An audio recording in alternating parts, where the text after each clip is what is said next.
अब देखते हैं मेरे भाई एक्सरसाइज 2.4 के क्वेश्चन नंबर 3 को। क्या कहता है सवाल, चलो देखते हैं। निम्नलिखित संख्याओं में से प्रत्येक के लिए वो सबसे छोटी पूर्ण संख्या ज्ञात कीजिए जिससे इस संख्या को गुना करने पर एक पूर्ण वर्ग संख्या बन जाए। दिमाग में ये सवाल नहीं घुसा, चलिए इस सवाल को समझाते हैं। मान लो आपको संख्या दे रखी है 8। ये सवाल जरा भूल लो, थोड़ी देर के लिए सवाल ही भूल लो, ठीक है, बिंदास होकर तब समझो हम क्या समझाने की कोशिश कर रहे हैं। मान लो आपको दे रखी है एक संख्या 8। क्या दे रखी है मेरे भाई? 8, ठीक है।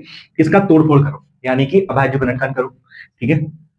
उससे पहले एक चीज बता देते हैं, ये 8 जो है ना, आपको पता है कि पूर्ण वर्ग संख्या नहीं है।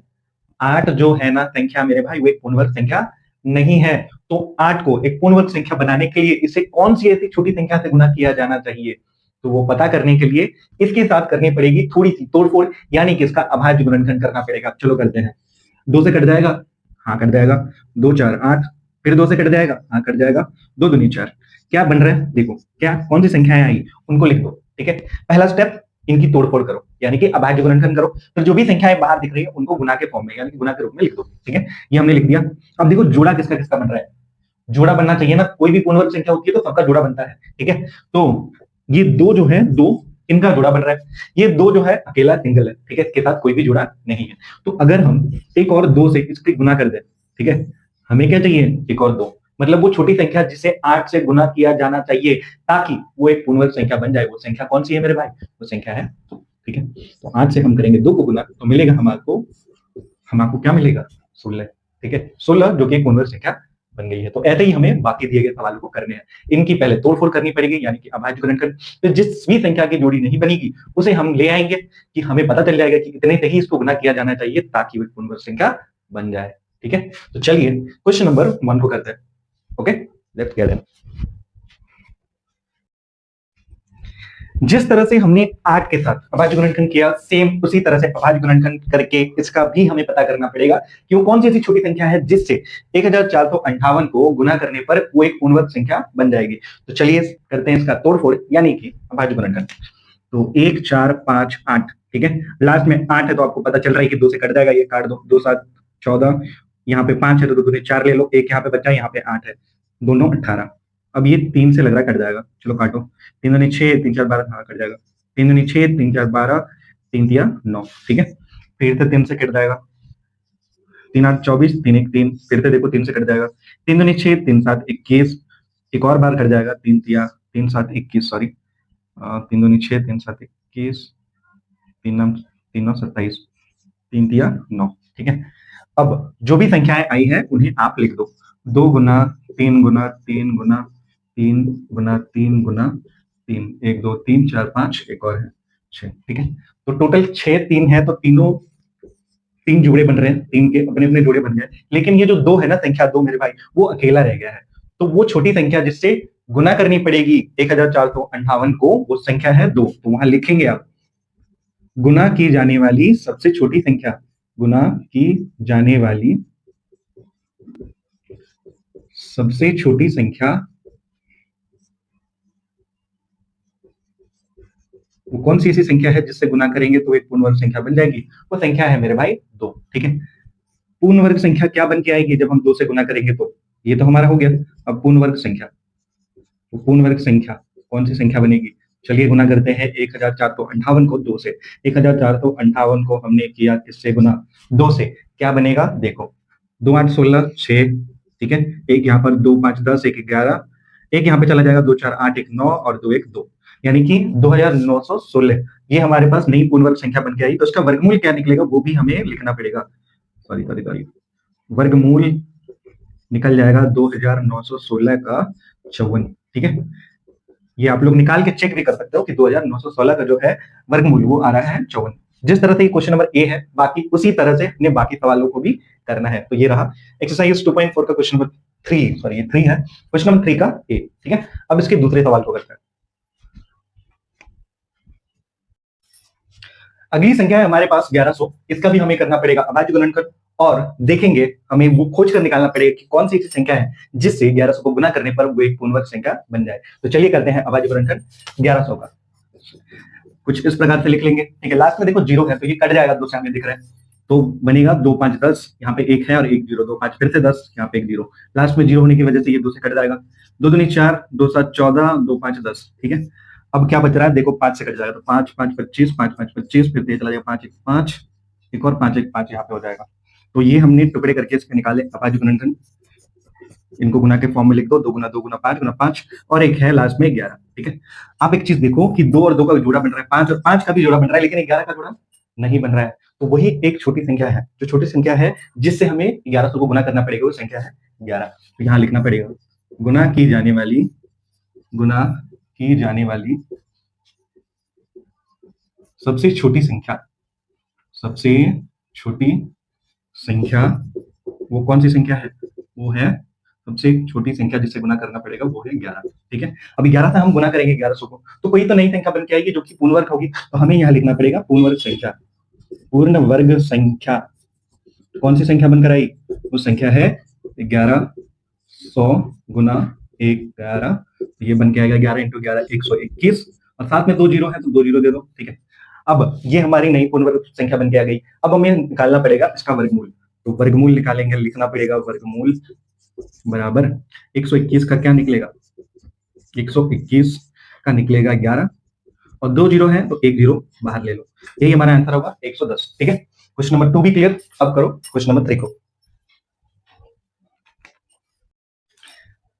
अब तीसरे नंबर सवाल पर है 147। चलिए 147 का अभाज्य गुणनखंड करते हैं और देखते हैं कि वो कौन सी छोटी संख्या है जिससे गुना करने पर 147 भी एक पूर्णवर्ग संख्या में परिवर्तित हो सकता है। चलिए करते हैं 147 बोर्ड पर, ठीक है। 2 से कट जाएगा, ठीक है, लेकिन 7 नहीं कटेगा, 14 आ जाएगा लेकिन 7 नहीं आएगा। तो चलिए इसका कुछ दिमाग लगाते हैं। देखो 3 4 12 यहाँ से ले लो, 2 बच जाएगा और 7 27 हो जाएगा, तो कट जाएगा 3 से, तो 3 4 12, 3 9 27, ठीक है। अब ये तो कटने से रहा, किसी भी संख्या से 7 से ही कटेगा, तो 7 7 49, ठीक है। अब क्या क्या संख्याएं आई हैं उनको लिख दो गुना के रूप में। तो 3 का जोड़ा नहीं बन रहा है, उसको याद छोड़ देंगे, लेकिन 7 का जोड़ा बन रहा है, तो हमें इससे कुछ नहीं लेना देना, हमें लेना देना है कि वो संख्या कौन सी है जिससे 147 को गुना किया जाए। तो सबसे छोटी संख्या यहाँ पे लिखना पड़ेगा, गुना की जाने वाली, गुना की जाने वाली सबसे छोटी संख्या, गुना की जाने वाली सबसे छोटी संख्या है बराबर है 3, ठीक है। नई संख्या क्या बनकर आएगी, नई पूर्ण वर्ग संख्या, नई पूर्ण वर्ग संख्या होगी, हमें गुना करना पड़ेगा 147 को किससे, 3 से। 147 को 3 से ही गुना करेंगे ना, क्योंकि वही वो छोटी संख्या है जिसका जोड़ा नहीं बन रहा है, तो उसी से तो गुना करना पड़ेगा। तो चलिए करते हैं 147 को इससे गुना करें, 3 7 21, 1 2 यहाँ पे 3 4 12 13 14 4 3 1 3 और 1 4, 441 आ रहा है हमारे पास। तो इसका वर्गमूल क्या होगा, वर्गमूल बराबर इसका करेंगे हम लोग वर्गमूल, तो जो निकलेगा 21, ठीक है, 21 निकल के आएगा। तो यही हमारा आंसर है क्वेश्चन नंबर 3 का। अब क्वेश्चन नंबर 4 और 5 को करते हैं।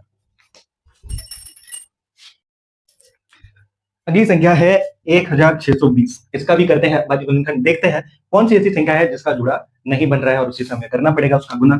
तो चलिए 1620 का करते हैं अभाज्य गुणनखंड। 2 से कट जाएगा, लास्ट में जीरो है, 2 8 16, 2 1 2 जीरो, ठीक है। 2 4 8 0, 2 5 10, 3 से कट जाएगा, 3 1 3, ये 10 है यहाँ पर, ठीक है। तो 3 3 9, 3 5 15, अभी भी 3 से कट जाएगा, 3 4 12, 3 5 15, अभी भी 3 से कट जाएगा, 3 1 3, 3 5 15, और अभी भी 3 से कट जाएगा, वो है 3 5 15। देखो किसका किसका जोड़ा बन रहा है, आपको गुना के रूप में लिख दो, 2 गुना 2 गुना 3 गुना 3, एक और है 3 गुना 3, और एक लास्ट में अंत में है 5, ठीक। किसका किसका जोड़ा बन रहा है, देखो 2 का 2 का बन रहा है, 3 और 3 का भी बन रहा है, और इन दोनों 3 का भी बन रहा है, लेकिन सिर्फ 5 का नहीं बन रहा है। तो हमें गुना की जाने वाली संख्या मिल गई, तो यहाँ लिखो गुना की जाने वाली सबसे छोटी संख्या, सबसे छोटी संख्या बराबर वो कौन सी संख्या है, 5, ठीक है। छोटी का स्पेलिंग थोड़ा सा गलती हो गया, ठीक है। छोटी संख्या, गुना की जाने वाली सबसे छोटी संख्या कौन सी है, 5 है, ठीक है। 5 से गुना करोगे 1620 को, तो हमें एक पूर्ण वर्ग संख्या मिल जाएगी। तो पूर्ण वर्ग संख्या बराबर 1620 गुने 5, ठीक है। अब हमें इसका करना पड़ेगा गुना, तो 5 0, 5 गुने 10 0 1, 5 6 30 30 और 30 30, 5 दुनी 10 जीरो, ठीक है। एक यहाँ पे 5 6 30 हो जाएगा, 30 और 1 31, 31, और यहाँ 5 दुनी 5 1 5, और यहाँ पे 3 8, 81 ठीक है, 8100 आया है, तो इसका हमें निकालना पड़ेगा वर्गमूल। वर्गमूल कैसे निकालेंगे? 8100 का वर्गमूल क्या निकलेगा? सबको पता है 90, क्योंकि 9 9 81 होता है, और दोनों में एक जीरो है तो एक जीरो हम ले लिए, 2 जीरो में, तो हमें मिल गया हमारा आंसर, क्योंकि है 90। ठीक है, आखिरी सवाल एक्सरसाइज 2.4 के क्वेश्चन नंबर 3 का। ठीक है, चलिए करते हैं उसको। चलिए आखिरी सवाल, आखिरी संख्या एक्सरसाइज 2.4 के क्वेश्चन नंबर 3 का। ठीक है, 2800 है हमारे पास दे रखा है, और इसका करना पड़ेगा भाई, पता करना पड़ेगा कि 2800 को कितने से गुना किया जाना चाहिए तो एक पूर्ण वर्ग संख्या बनना है। तो चलिए पहले करना पड़ेगा इसका आवाज गुणनखंड करते हैं। चलिए, तो 2800 दे रखा है, लिखते हैं, 2 से कट जाएगा, 2 1 2 2 4 8 2 जीरो, 2 7 14 2 जीरो, 2 3 6 2 5 10, और यहाँ पे जीरो, 2 से कट जाएगा, हाँ कट जाएगा, 2 1 2 2 7 14 2 5 10, अब तो नहीं कटने वाला है, तो 5 3 15 5 5 25 5 7 35। ठीक है, ये हमें मिला है अभाज्य गुणनखंड में। तो क्या क्या मिला है उन सबको गुना के फॉर्म में, गुना के रूप में लिख दो। 2 गुना 2, फिर से 2 गुना 2, फिर है 5 गुना 5, और लास्ट में है 1 7। ठीक है, किसका किसका जोड़ा बन रहा है वो देख लो। 2 और 2 का जोड़ा बन रहा है, इन 2 2 का भी जोड़ा बन रहा है, और इन दोनों 5 का भी जोड़ा बन रहा है, तो बच गया है हमारा 7। तो वो गुना की जाने वाली सबसे छोटी संख्या कौन सी है?